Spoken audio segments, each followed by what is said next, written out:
Coming up on Step Into the Blue, as the bumper sticker says, get in, sit down, and hang on. The recruits are in the cone zone for EVOC. And then, think you're too old to join the police department? See what the senior member of Class 16 has to say about that. Police officers come from all walks of life. Some start their careers right out of college. Others were business people, and many served in the military. But before they become police officers, all of them spend time as recruits at the police academy.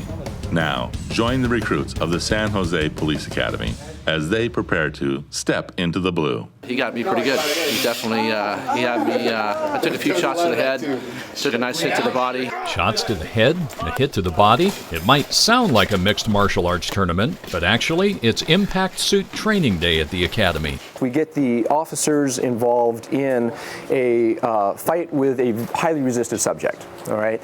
How we start that is we send the officers on a little bit of run, kind of simulating that they've been involved in a foot pursuit, chasing after like a wanted felon. Then they get to the point where they've cornered this wanted felon, and the felon decides to turn and fight the officer in a fairly aggressive manner. 99% of the time when an officer makes an arrest, the person being arrested willingly goes along with the program. But unfortunately, there are those other 1%ers out there. Police officers are trained to try to avoid such a physical confrontation, if at all possible, by using communication skills to gain compliance. It's their presence, their voice, which wins 99% of the time, is using good verbal communication. If it doesn't work out, though, they have their OC spray, they have their taser, of course their baton, and sometimes it turns into a deadly force application. They have to draw their weapon and defend their lives with the use of deadly force. Hopefully that fight for their life never occurs, but they still must train for it. The use of defensive tactics isn't the only training going on here today. There's also the addition of a quick dose of reality for some recruits. But a lot of these officers, recruits who come in, have not been involved in any physical altercation in their life. What we don't want is their very first time that they ever get engaged in a severe struggle or fight with a bad guy is on the street. We want them to experience what that feels like here in a safe room, a blue room with blue floors and blue walls, a padded environment, so that they can get that first experience out of the way here. And just like in real life, you have to be ready for anything. Sometimes a suspect is aggressive and combative, and then other times... How you doing, sir? Sir? Hey, how you doing?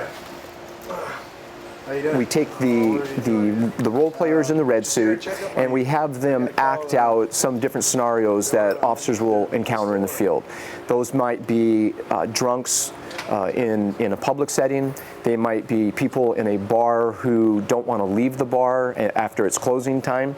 Happens quite frequently, and the bartenders will give the police a call and say, hey, last call and it's past 2 a.m.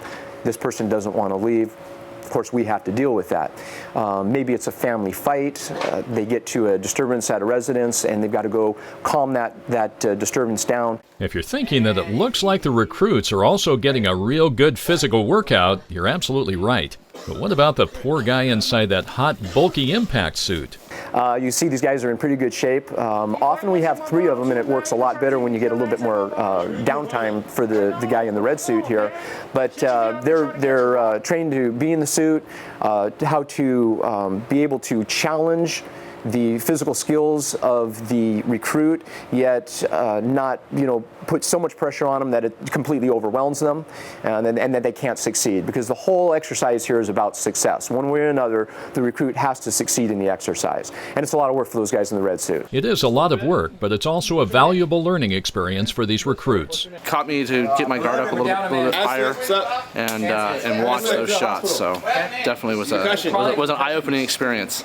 The late comedian Dudley Moore once said, "The best car safety device is a rearview mirror with a police officer in it." But before these San Jose police recruits ever get behind the wheel of a patrol car on the street, they come here to undergo an intensive driver training course. Today we're doing EVOC, or Emergency Vehicle Operations course, and the recruits are learning pursuits today. Previous days they've done Code 3 driving, or emergency response driving, and then everyone's favorite, parallel parking. Little offset lane maneuvering, things like that. Okay, now parallel parking, don't we all know how to parallel park? Well, you would think so, but I don't think DMV requires that anymore. And so And also, most people are used to driving their little Honda Civic or something like that, and you put them in a Crown Victoria, and they have some difficulty with that. So tell me what they're doing now. It looks like they've got a couple of other kind of marked cars out there and a marked unit. Who's chasing who, and what's happening out there? Well, you got the officer chasing the suspect, whether a stolen vehicle or a suspect just stole robbed a bank, and then also you have what's called an interference car. Interference car is supposed to simulate everyday drivers, everyday citizens out on the road. And it's supposed to simulate to where we're in a vehicle pursuit and we have everyday drivers that are driving along the road that are kind of oblivious to what's going on and aren't aware of the officer who's in pursuit of a suspect. They start out very slow, learning how to enter a corner, down to the apex and out to the exit, finding out where they're supposed to be looking as they're driving through a turn, and then we slowly start to pick their speeds up. Once they get them doing that, then they get onto the course that you see them driving today, and they have to drive to an emergency response call, simulated emergency, and they have to deal with the civilian car that's out there. So they have to not only performance drive the car, but they have to look at all these intersections, and they have to pass. They have a shot at the test. If they blow through an intersection when they shouldn't have, then that's a test failure right there. They have to come through with some remedial training, and they're tested again. If they still can't do it, then unfortunately we have to dismiss them from failing the test from the academy. Which, of course, is the last thing that anyone wants. So while the recruits are having fun out here today, everyone is feeling the pressure to pass the course. And there are also big variations in driving experience among these recruits. A few have participated in autocross or other competitive driving events, while for others, just being in the driver's seat is a new experience. Okay, and because you've lived in a couple of places where people don't necessarily drive, maybe take public transportation and so forth, you just recently got your driver's license. Yeah, I would say 8 months ago I just got my driver's license, which I would have to say was the most nerve-wracking thing coming to EVOC. I think out of all the evaluations and quals that we had to have, EVOC was the most stressful because I don't have that situational awareness that other drivers have. So it's just, and the cars are huge. If you take a look at those things, they are huge, yes, so, absolutely. Yeah. So how did you do? The first couple of days I did really well. Today I had to remediate the pursuit driving course. Eventually I passed and EVOC testing is done, so just move on to the other stuff. Overall, it's been a productive 4 days. Not only did everyone in Class 16 pass EVOC, but they'd probably tell you they had a pretty good time out here too. For a lot of them, it's the highlight of the academy. We do start with a day in the classroom, talking about defensive driving and policy aspects of driving. But then when they come out here, they get 3 full days out here with a lot of time behind the wheel, and they really enjoy this. And probably the most important question, are you having fun? I'm working today. I'm getting paid for all this, so okay. This is a work day for me. Okay, we'll just leave it at that. Okay. Thanks. It's also another work day back at the academy. And during a break, we caught up with 3 recruits. Our newly licensed driver, Fabian Wilkinson, Amy Lindale, and Vince Troya. Vince worked in the high-tech industry for 26 years before deciding, at age 44, to follow his dream of attending the San Jose Police Academy. You're a little older than some of the other recruits. I'm probably most. He's the oldest? I am the oldest, and I get it all the time. Okay. Any nicknames? What was it? Father Time.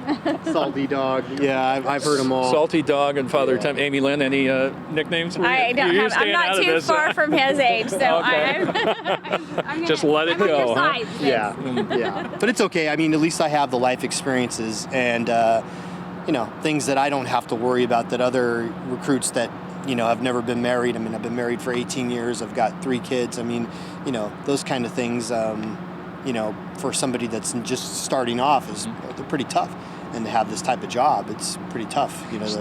So if somebody was in their 40s and kind of thought about becoming a police officer, what's the message you'd have for them? I would say go for it. The things that are a little tough. I mean, it's getting into the routine to doing your homework and studying. Yeah, it's a little hard, but the physical part, it's not so bad. I mean, I've definitely lost a step or 2 since I was 35 or 20. But at least I can keep up, and that's the most important thing. But yeah, I think you could definitely do it. You could definitely make it. This is A, a recruit after a long day trying to keep his eyes open. B, a recruit making faces at our cameraman. The correct answer is C, none of the above. But the real story, next time on Step Into the Blue.